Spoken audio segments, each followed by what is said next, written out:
Shri Leher Singh Siroya, you are next. Next. बहुत बहुत धन्यवाद सभापति जी आपका। मैं बजट की बात करने के लिए मैं बहुत तैयारी करके आया था।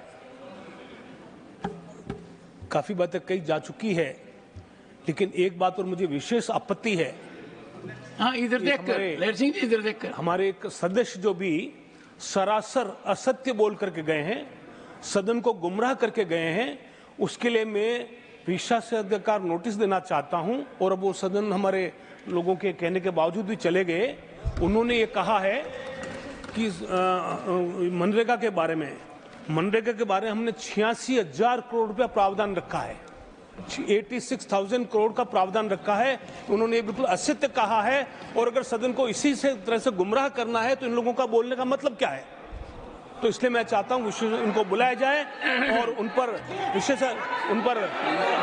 विशेषाधिकार का उनको नोटिस दिया जाए और तब तक उनको सदन में दोबारा बोलने का मौका नहीं दिया जाए। प्रियंका चतुर्वेदी, सदन को गुमराह नहीं किया जा सकता। प्रियंका चतुर्वेदी, ये सदन की अवमानना है। I will not tolerate anyone intervening the नहीं किया जा सकता।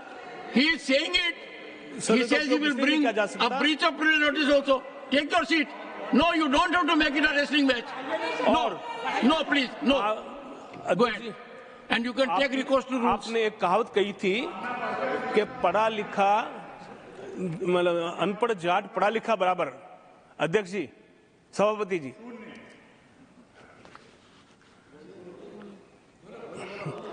हाँ, लेकिन हम इन पढ़े लिखों को क्या कहें जब पढ़ा लिखा व्यक्ति जानबूझकर असत्य बोलता है, सदन को गुमराह करने का कोशिश करता है। इसका मतलब ये सदन का उपयोग इसलिए करना चाहता है कि वो देश को गुमराह कर सके। Look at me.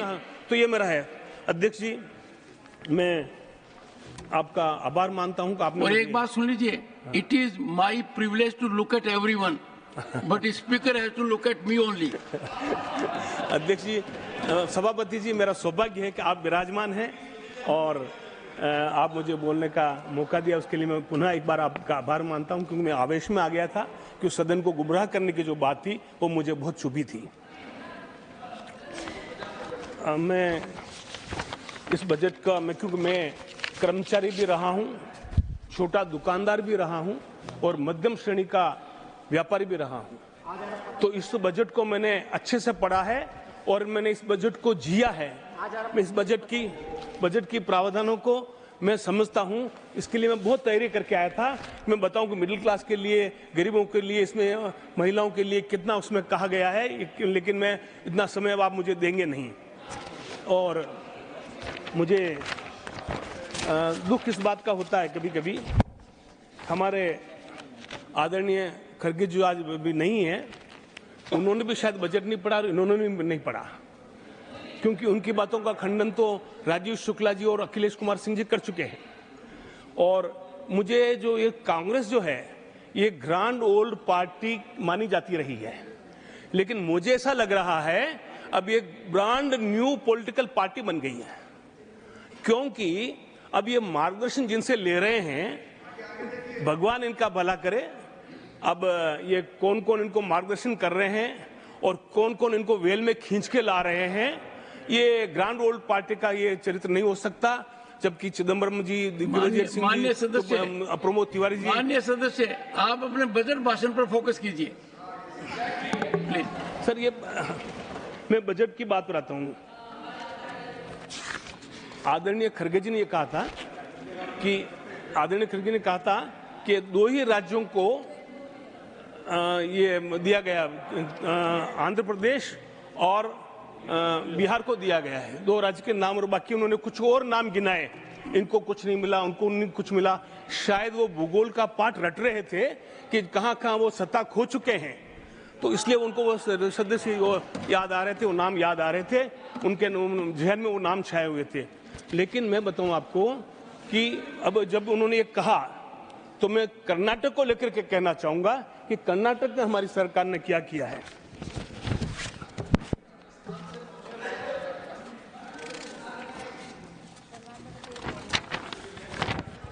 राजस्थान तो बहुत से लोग पहुंचे हुए हैं। नहीं, रणदीप सुरजेवाला जी भी राजस्थान गए हुए हैं हरियाणा से, प्रमोद तिवारी जी भी राजस्थान गए हुए हैं। ये पूरा देश एक है। कर्नाटक, क्योंकि कर्नाटक की बात है ये, और मैं समझता हूं कि आदरणीय खड़गे जी कर्नाटक की बातों को समझ जाएंगे जल्दी, इसलिए मैं कर्नाटक का उदाहरण दे रहा हूं।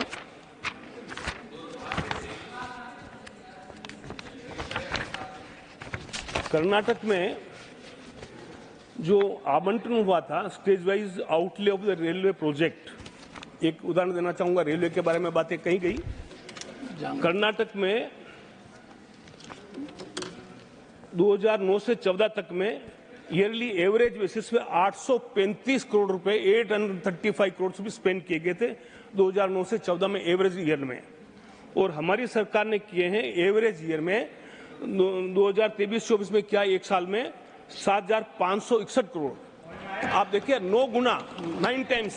और इस बजट में और भी बढ़ा करके 7,559 करोड़ रखा है रेलवे का बजट में। क्या ये कर्नाटक को नहीं गया है आदरणीय सभापति जी? और मैं बताना चाहूंगा कि ये जो टैक्स का जो सिस्टम जो है आप ज्यादा समझते होंगे, मेरे सदन के साथी समझ जाएंगे। टैक्स रिवोल्यूशन का जो है 2004 से 14 तक 10 वर्षों में 81,000 करोड़ दिया गया था। 81,000 करोड़ आप सब समझ लें और हमारे विपक्ष में समझ लें। और 2014 से 24 में 10 वर्षों में 2,95,000 करोड़ 2,95,000 करोड़ रुपीस दिया गया। और दूसरी होती है grant in aid form government of India. इनमें ज्यादा मैंने समझता नहीं हूं, लेकिन आंकड़े देख रहा हूं मैं। यूपीए के 10 साल के कार्यकाल में 60,779 करोड़ रुपया आवंटित हुआ था 10 वर्षों में। और हमने 10 वर्षों में किया 2,36,000 करोड़। कंपेयर देखिए आप, कहाँ 60,000 कहाँ 2,36,000 करोड़। ये कर्नाटक के बारे में बता रहा हूं। और महाराष्ट्र के बारे में तो अब बाकी लोग बताएंगे, मैं नहीं बताऊंगा। और ये जो release under special assistant sir, release under special assistant to the states for capital investment in Karnataka, वो 2020-21 में 305 करोड़ था। 2021-22 में 452 करोड़ हुआ। और 2022 में 3,399 करोड़ 3,399 करोड़। और 2023-24 में 3,879 करोड़। और 2024-25 में 2,006 करोड़। और ये उसमें कुल मिला के हमने 10,000 करोड़ रुपए दिए हैं। ऐसे मेरे पास में आंकड़े बहुत हैं, लेकिन मैं बहुत आपका समय लूंगा तो मैं आंकड़े उनको देना चाहूंगा। जयराम रमेश जी जो मेरे साथी राज्यसभा में आए हैं, ताकि वो उनको देखें और ये उनका भ्रम दूर करे खड़गे जी का। लेकिन एक बात मैं बड़े दुख के साथ कहना चाहता हूं, अभी है 6 मिनट मैं मेरे समय की सीमा में रहना चाहूंगा सभापति जी, इसलिए मैं ज्यादा इस पर विस्तार से नहीं जा रहा हूं आंकड़ों में। कर्नाटक के मेरे पास में कम से कम 25 और आंकड़े हैं। लेकिन एक बात मैं बताना चाहूंगा जो मेरे बहुत दर्द होता है, मेरे दिल को बहुत दुख होता है। और मेरे आदिवासी भाई जो बैठे हैं वो विशेष रूप से इस बात को लेकर के दुखी होंगे कि आदिवासियों के लिए हमारी सरकार ने 1,24,000 करोड़ रुपए आवंटित किया है पूरे देश में। गए वर्ष ये 1,19,000 था, करोड़ का आंकड़ा था। 1,19,796। अब ये 1,24,909 ये एसटी समुदाय के लिए। मैं एससी की बात नहीं कर रहा हूं। अध्यक्ष जी, जब बजट बनता है, बजट में हम चर्चा करते हैं, तो ये हमारा केंद्र का ये दायित्व हो जाता है कि ये जो एसटी और एससी के लिए जो दिया गया पैसा, वो संबंधित राज्य उसका सदुपयोग करे। अब आदरणीय अध्यक्ष जी, मैं स्टेट का नाम भी नहीं लेना चाहूंगा, लेकिन एक और किसी व्यक्ति का नाम भी नहीं लूंगा, लेकिन जो डेवलपमेंट कमिश्नर बना था वाल्मीकि के नाम पे कर्नाटक में, और उसमें 188 करोड़ रुपए बैंक से ऐसे ही उठा लिए गए। ऐसी धोखाधड़ी आजाद देश के इतिहास में कभी नहीं हुई। जीमी नागरवाला केस में भी नहीं हुआ, वो कुछ लाख रुपए लेके गया था। बैंकों से पैसा उठा लिया गया 188 करोड़ रुपए। और वो उजागर कैसे हुआ? वो जो अकाउंट्स ऑफिसर जो था, जिसके हाथ से काम कराया गया था, और उसको लगा कि मैंने बहुत गंभीर अपराध कर लिया है, तो उसने सुसाइड कर लिया, आत्महत्या कर ली। और उसने 6 पेज का नोट लिख के गया। उसका मंत्री उसमें जेल में है और उसमें बैंक वाले जेल में है। अब सीबीआई इंक्वायरी कर रही है। लेकिन मेरा ये मानना है कि चूंकि ये पैसा उसमें 19,000 करोड़ का तो शराब ली गई, जो डॉक्यूमेंट्स हैं, मैं अथेंटिकेट करूंगा सभापति जी। और मैं जो उन गाड़ियों के नाम भी याद नहीं आते, मैं तो गांव का आदमी हूँ। लंबोर्गिनी क्या बोलते हैं, 5-5 करोड़ की गाड़ियां, लंबोर्गिनी या ऐसा कुछ बोलते होंगे, हम तो लंबोर्गिनी कहेंगे। तो 5-5 करोड़ की गाड़ियां उस पैसे से खरीदी गई और 15 किलो सोना खरीदा गया सभापति जी। उसमें 10 किलो सोना परसों ईडी ने सीज किया है। तो जब ये हम एसटी के लिए फंड इकट्ठा करते हैं, और खरगे जी जो दलित नेता हैं, मैं तो उनको सबका नेता मानता हूं, कर्नाटक में उनके बड़ा योगदान है। परसों आप इनके हमारे निर्मला जी के लिए कह रहे थे कि माता जी, तो माता जी कहा तो छोटी उम्र में, फिर भी हमारे कर्नाटक में कहते हैं छोटी बहन को भी अक्का बड़ी बहन कहते हैं, तो कोई बुराई नहीं है। लेकिन उन्होंने जो अपनी माता के लिए कहा कि मैं उनकी वजह से हूं, तो मैं उनको, खरगे जी को याद दिलाना चाहता हूं कि माता जी तो आई है 99 में पॉलिटिक्स में, और उसके पहले तक वो 5-6 बार कैबिनेट मिनिस्टर बन चुके थे, 6-7 बार एमएलए बन चुके थे। तो वो रहा ये ठीक है, फिर भी उनकी इच्छा है, वो किसी को भी स्टे दे, मुझे उसमें कोई आपत्ति नहीं है। लेकिन सवाल ये उठता है कि जब ये यहाँ पर रोज ज्ञान बांटते हैं, रोज बातें करते हैं, हर बार आए रोज मोदी जी पर आरोप लगाते हैं, तो क्या उनका ये कर्तव्य नहीं बनता है कि अपनी राज्य में सही स्थिति पैदा करें? और जब ये मोरल हाई ग्राउंड्स में लेते हैं, तो क्या उनके मुख्यमंत्री को इस्तीफा नहीं देना चाहिए? मेरा ये सीधा आरोप है सभापति जी, ये पैसा अगर एक निष्पक्ष जांच एजेंसी बिना किसी अवरोध के अगर काम करेगी, तो ये पैसा दिल्ली के चुनाव में खर्च में आया हुआ पैसा है, साबित हो जाएगा। मैं जिम्मेदारी से कहता हूं। एक सेकंड,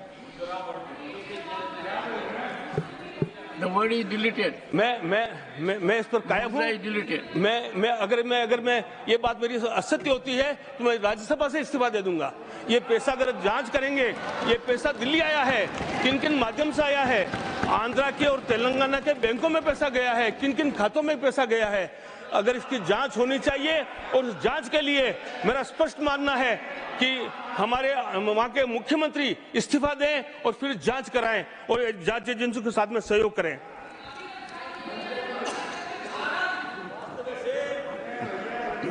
प्लीज कंक्लूड नाउ। हाँ नहीं sir, 2 minute sir please sir, मैं बहुत सीमित रख रहा हूं, मैं अपना बहुत सीमित रख रहा हूं, लेकिन 2 मिनट मैं, हाँ। और ये गारंटियों में जो पैसा, एससी के समुदाय का पैसा, एसटी समुदाय का पैसा, वो भी गारंटी में डाइवर्ट हो रहा है। और एससी पर हमने जो 1,65,00,000 रुपए हम बजट में तो अलॉट करते हैं, लेकिन एससी का पैसा साभ्रांत महिलाओं को फ्री बस राइड के लिए उपयोग किया जा रहा है, अलग अलग गारंटी में उपयोग किया जा रहा है, बिना किसी बीपीएल लाइन के। तो ये हमारा भी ये देखना सरकार का फर्ज बनता है। मैं एक लास्ट पॉइंट रखूंगा कि आरटीआई के लिए मैं कांग्रेस के, क्योंकि कांग्रेस मेरे साथी रहे और मैं यहाँ आने में उनका भी कहीं कहीं वाया मीडिया आशीर्वाद रहा है, तो कांग्रेस को एक बात मैं धन्यवाद देना चाहूंगा कि आरटीआई का जो है 2005 में, मैं सोनिया गांधी जी को श्रेय दूंगा कि सोनिया गांधी जी और राहुल गांधी जी ने आरटीआई एक्ट लागू किया। ये बड़ा एक गेम चेंजर था देश में। लेकिन हुआ क्या, एक आरटीआई मैसूर में कुछ लोगों ने आरटीआई निकाली, आरटीआई लगाई और कुछ डॉक्यूमेंट्स निकाले। उस डॉक्यूमेंट्स में क्या निकला सभापति जी? उस डॉक्यूमेंट में ये निकला कि वो किसी 1-1.5 एकड़ जमीन किसी दलित की थी, जमीन का मालिक मर चुका था, और जमीन का मालिक जब मर चुका तो उसके भाई के बच्चों ने वो मुख्यमंत्री के साले के नाम पे वो जमीन बेची, और उसके बाद में वो जमीन भाई ने मुख्यमंत्री की पत्नी को गिफ्ट कर दी, और उसके बाद में वो डोनेटिव होकर के उसके कंपनसेशन में मैसूर शहर के बीच में 14 प्लॉट, बड़े बड़े प्लॉट जो है, जो करोड़ों की संपत्ति है। और जब ये विवाद खड़ा हुआ, ये आरटीआई बैठिए मेरे पास नहीं, मेरे पास डॉक्यूमेंट ऑनरेबल मेंबर नहीं, बट नीरज जी आप उनको बोलने दीजिए ना, आपको डिस्टर्ब करते हो, डॉक्यूमेंट में करते हो। और हो क्या रहा है अध्यक्ष जी, हो क्या रहा है अध्यक्ष जी, आरटीआई वालों को वन सेकंड एक सेकंड बैठिए बैठिए, एक सेकंड बैठिए, लहर जी बैठिए बैठिए बैठिए बैठिए बैठिए बैठिए बैठिए बैठिए बैठिए। हाँ Digvijay Singh ji please. Point of order is, हाँ he is making a Please, specific charge point of order. against the chief minister.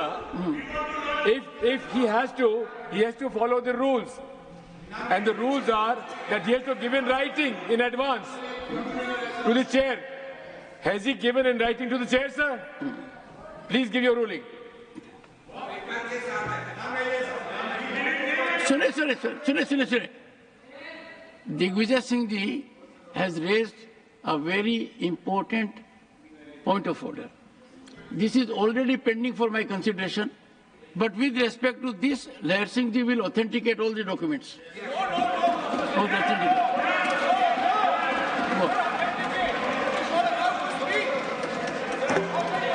Sir मेरी एक भी बात असत्य हो तो मैं सदन में नहीं आऊंगा कभी, अगर मेरी एक भी बात असत्य हो।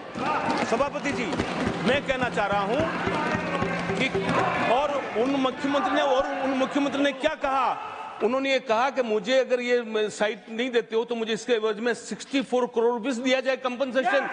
एक मुख्यमंत्री अपनी ही सरकार से 64 करोड़ का मुआवजा मांग रहा है, अनसीन है। इंदिरा गांधी जी ने पूरे अपना आनंद भवन दान कर दिया और एक ये मुख्यमंत्री है जो ये अपने कंपनसेशन मांग रहे हैं। और सभापति जी और conclude your time is over. Conclude कराऊं। और राहुल गांधी जी और सोनिया गांधी जी लाए आरटीआई के एक्ट को, और आरटीआई का जो कंसेप्ट था, आरटीआई का जो उनका मनोबल मनमानस था, उसकी हत्या कर दी गई है और आरटीआई एक्टिविस्ट को अरेस्ट किया गया है मैसूर में। उनके नाम लेता हूं, गंगराजू और स्नेहमणि कृष्णा, इनको अरेस्ट करके जेल में डाला गया है। और वहां पर जो एजेंसियां जांच कर रही है उन एजेंसियों के खिलाफ जो एजेंसियां जांच कर रही है उनके खिलाफ श्री इमरान प्रतापगढ़ी। धन्यवाद सभापति महोदय, आपने मुझे आम बजट पर बोलने का मौका दिया। Sir my time. नहीं pause my time sir. Imran Pratapgarhi कहा गया है सर, थोड़ा सा इसकी जांच कराओ। मैंने कहा यहाँ प्रमोद प्रतापगढ़ी भी बैठे। ये आपसी मामला है, ये खत्म होने वाला नहीं है मेरे से। इसकी जड़ें बहुत गहरी गई हुई हैं, मैं रोज देखता हूँ ये जड़ें गहरी होती जाती हैं। इमरान प्रतापगढ़ी। धन्यवाद सभापति महोदय। 83 मिनट